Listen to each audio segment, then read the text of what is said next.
ಒಂದು ಮಂಡಲದ ರೀತಿಯಲ್ಲಿ ತಲೆ ಮೇಲೆ ಸುರುಳಿ ಕಟ್ಟದ್ದು ನೋಡಲಿಕ್ಕೇನೆ ಅಷ್ಟು ಚಂದ.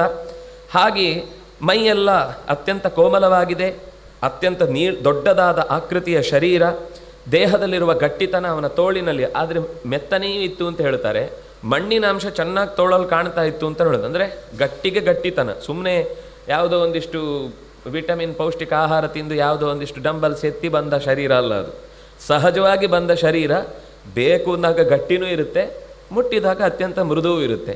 ಆ ರೀತಿ ಯೋಗದಿಂದ ಬಂದ ಸಹಜ ಶರೀರ ಏನಿದೆ ಹಾಗೆ ಪಾರ್ಥಿವೌ ವ್ಯಂಜನಾನ್ವಿತಂ, ಅತ್ಯಂತ ಬಲಿಷ್ಠವಾದ ಶರೀರದಿಂದ ಕೂಡಿದ ರಾಮಂ ಇಂದೀವರ ಶ್ಯಾಮಂ, ಆರಾಮವಾಗಿರುವ ಕಮಲದ ದಳದಂತೆ ಚಂದದ ಬಣ್ಣವುಳ್ಳ, ಮನ್ಮಥನ ತಮ್ಮನೋ ಅಣ್ಣನೋ ಅನ್ನುವಂತೆ ಕಾಣ್ತಾ ಇದ್ದ,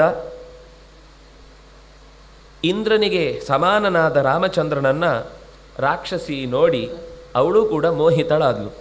ಅವಳಿಗೂ ಅಂದರೆ ಚಂದ ಎಲ್ಲಿ ಕಂಡ್ರು, ಅಂದರೆ ದೇವರ ಚಂದ ನಿಜವಾಗಿ ಚಂದ.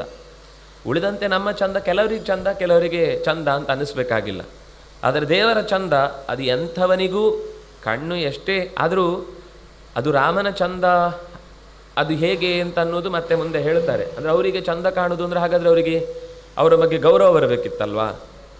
ಅಂದರೆ ಅದು ಗುಣದಿಂದ ಚಂದ ಕಂಡದ್ದಲ್ಲ, ಕೇವಲ ರೂಪದ ಚಂದವನ್ನು ಮಾತ್ರ ಗುರುತಿಸಿದ್ದು.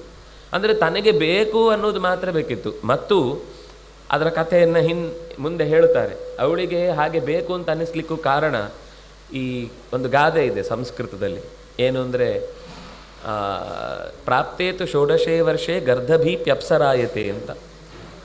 16 ತುಂಬಿದಾಗ ಒಂದು ಕತ್ತೆಯೂ ಕೂಡ, ಕತ್ತೆಯ ಒಂದು ಆಕೃತಿಯೂ ಕೂಡ ಅವನಿಗೆ ಅದು ಹೆಣ್ಣಿನ ಹಾಗೆ ಕಾಣಲಿಕ್ಕೆ ಶುರುವಾಗುತ್ತೆ ಅಂತ. ಅಂದರೆ ಅಪ್ಸರೆಯಂತೆ ಕಾಣ್ತಾಳೆ ಅಂತ.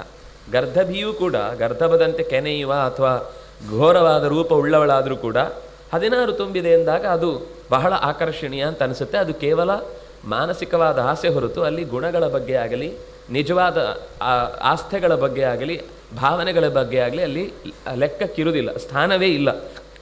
ಹಾಗೆ ರಾಮಚಂದ್ರನನ್ನು ನುಂಗುವ ಕಂಗಳಿಂದ